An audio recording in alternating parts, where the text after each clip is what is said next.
Assalamualaikum warahmatullahi wabarakatuh. Kami dari kelompok 5 akan mempresentasikan materi mengenai pembiayaan bebas riba berbasis sewa guna usaha. Dengan saya Muhammad Rizal Agustiansyah, NIM 2011 301714, dengan teman saya Ainiati Zulfa dengan NIM 2011 301700. Pengertian pembiayaan.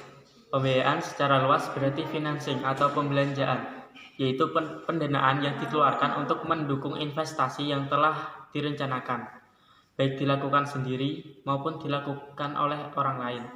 Dalam arti sempit, pembiayaan dipakai untuk mendefinisikan pendanaan yang dilakukan oleh lembaga pembiayaan, seperti bank syariah kepada nasabah.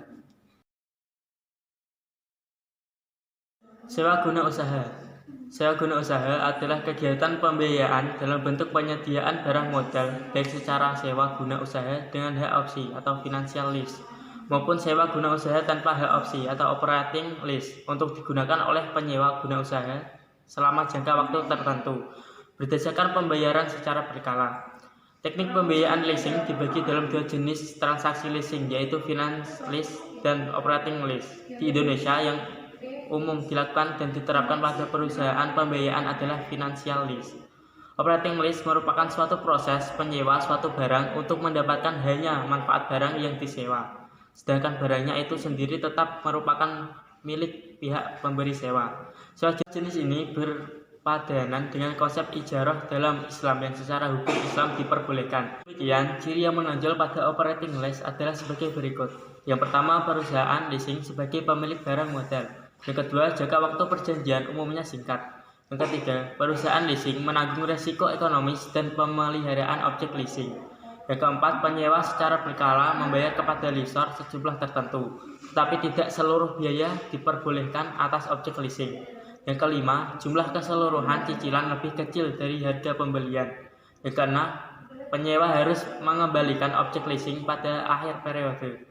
Yang ketujuh, penyewa dapat membatalkan kontrak leasing sebelum berakhir periode. Yang kedelapan, pada akhir perjanjian lease tidak mempunyai hak opsi. Adapun yang dimaksud dengan financial lease merupakan suatu bentuk sewa di mana kepemilikan barang tersebut berpindah dari pihak pembeli sewa kepada penyewa. Bila dalam masa akhir sewa pihak penyewa tidak dapat melunasi sewanya, barang tersebut tetap merupakan milik pemberi sewa atau perusahaan lease. Akadnya dianggap sebagai akad sewa. Adapun bila pada masa akhir sewa pihak penyewa dapat melunasi cicilannya, maka barang tersebut akan menjadi milik penyewa. Adanya pengalihan pemilikan ini dilakukan dengan alasan hadiah pada akhir penyewaan, pemberi cuma-cuma atau janji dan alasan lainnya. Intinya, dalam financial lease terdapat dua proses akad sekaligus, sewa sekaligus beli. Dan inilah sebabnya mengapa lease yang berbentuk ini dapat disebut dengan sewa beli. Memiliki beberapa ciri-ciri sebagai berikut. Yang pertama, objek leasing tetap menjadi milik leaser sampai dilakukan hak opsi. Yang kedua, barang modal bisa dalam bentuk benda bergerak maupun tidak bergerak. Yang ketiga, masa sewa barang modal sama dengan umur ekonomis barang tersebut.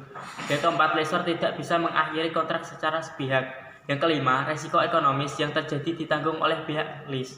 Yang keenam, full payout dan juga transaksi keuangan.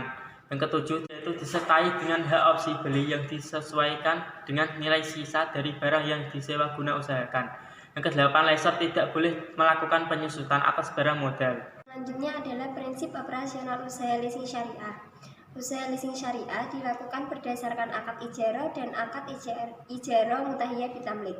Akad ijarah adalah akad penyaluran dana untuk pemindahan hak guna atau manfaat atas suatu barang dalam waktu tertentu dengan pembayaran sewa atau ujroh antara perusahaan pembiayaan sebagai pemberi sewa atau muajir dengan penyewa atau mustajir tanpa diikuti pengalihan kepemilikan barang itu sendiri.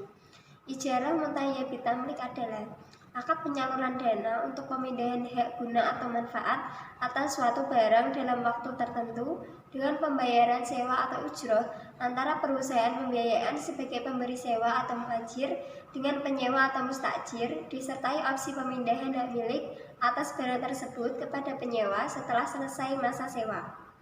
Telaah leasing dalam kacamata syariah. Dalam transaksi leasing terjadi dua transaksi atau akad dalam satu akad. yaitu transaksi sewa menyewa atau ijarah dan transaksi jual beli atau bai'. Transaksi tersebut menyalahi ketentuan syariah. Rasulullah Shallallahu Alaihi Wasallam melarang dua transaksi dalam satu akad. Hadis riwayat Ahmad, Al-Bazzar dan At-Tabarani. Akad sewa dalam hal ini jelas karena sewa menjadi inti dari leasing. Sedangkan akad jual beli nampak karena disepakati adanya perpindahan kepemilikan barang secara langsung begitu jangka waktu leasing selesai dan seluruh angsuran dibayar lunas. Kedua, akad tamlik atau pemindahan pemilikan suatu harta, baik jual beli, hibah atau hadiah menurut jumhur fuqaha tidak boleh berupa akad mu'allaq atau akad yang dikaitkan dengan syarat ataupun akad al-mudhaf atau akad yang dikaitkan dengan waktu yang akan datang. Sedangkan dalam transaksi leasing, akad tamlik dalam bentuk jual beli, hibah atau hadiah yang terjadi tidak demikian. Akad tamlik jual beli, hibah atau hadiah dalam leasing dikaitkan dengan syarat dan waktu yang akan datang. Akad tamlik dalam leasing memiliki dua kemungkinan, yaitu mungkin berlangsung dan mungkin tidak berlangsung. Akad itu akan berlangsung jika lease melunasi semua angsuran, dan akad itu tidak akan berlangsung jika lease tidak bisa melunasi angsuran sesuai ketentuan. Ketiga, selama jangka waktu leasing sampai semua angsuran lunas, dianggap yang berlaku adalah akad sewa atau ijarah.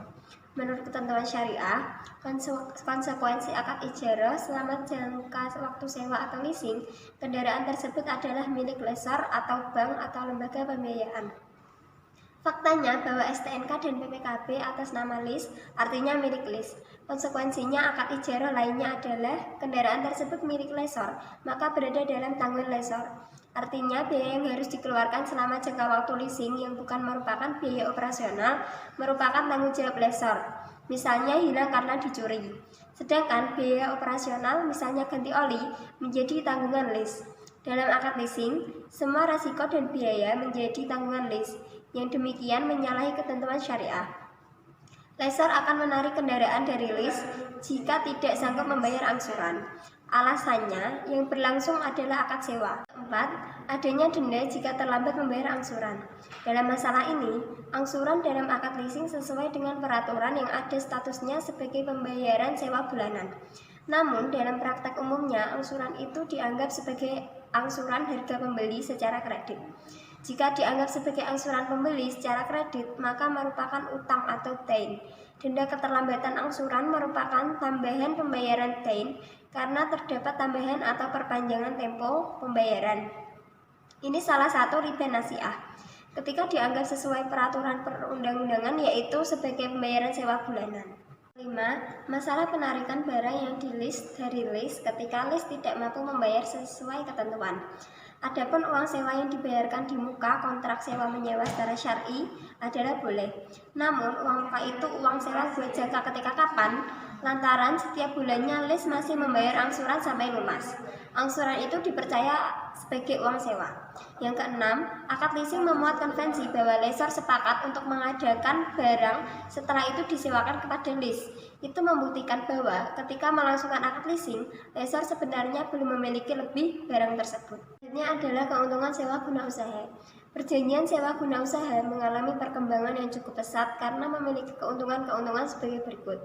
Yang pertama adalah penghematan modal, yaitu tidak memerlukan dana yang besar, maksimum hanya sebesar uang muka yang jumlahnya biasanya tidak besar.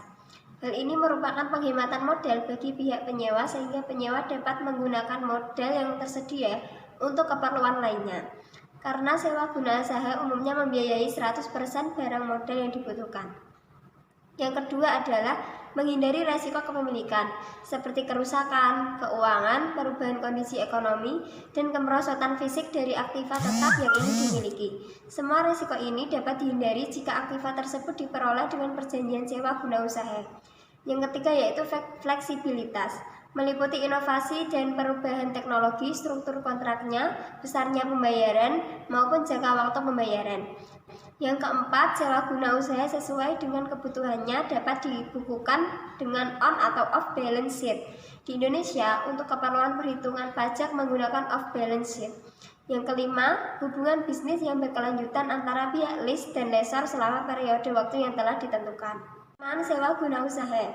Yang pertama, hak kepemilikan barang hanya akan berpindah apabila kewajiban lease telah diselesaikan dan hak opsi digunakan. Yang kedua, seandainya terjadi pembatalan suatu perjanjian sewa guna usaha, maka kemungkinan biaya yang ditimbulkan cukup besar. Yang ketiga, barang modal yang diperoleh oleh lease tidak dapat dijadikan jaminan untuk memperoleh kredit. Yang keempat, resiko yang melekat pada peralatan atau barang modal itu sendiri. Kemungkinan adanya kenakalan penyewa guna usaha untuk melakukan jual atau sewa kepada pihak sewa guna usaha yang lain. Yang kelima, fluktuasi bunga. Adanya fluktuasi bunga menimbulkan resiko bunga bagi perusahaan sewa guna usaha karena antara investasi dalam barang yang disewa guna usaha dengan sumber dana pembelanjaan tidak sesuai. Bentuk dari sewa guna usaha diantaranya yaitu sewa guna usaha modal. Suatu kontrak di mana suatu pihak penyewa diberikan hak untuk menggunakan aktiva yang dimiliki oleh pihak lain, yaitu pihak yang menyewakan, selama suatu periode waktu tertentu dengan membayar sejumlah biaya periode tertentu. Pada hakikatnya, sewa guna usaha modal secara ekonomis sama dengan pembelian aktiva tetap secara kredit jangka panjang. Untuk kasus sewa guna usaha modal ini, aktiva yang disewa gunakan akan dicatat sebagai aktiva tetap dalam pembukuan penyewa atau lease selaku pengguna aktiva dan bukan dalam pembukuan perusahaan yang secara hukum masih memiliki aktiva tersebut. Dalam hal ini adalah si pemberi sewa atau lessor. Aktiva pada sewa guna usaha modal dicatat sebesar nilai sekarang atau present value dari serangkaian pembayaran sewa di masa depan. Sekian materi yang dapat kami sampaikan. Apabila ada salah kata mohon dimaafkan. Wabillahi taufiq wal hidayah. Wassalamualaikum warahmatullahi wabarakatuh.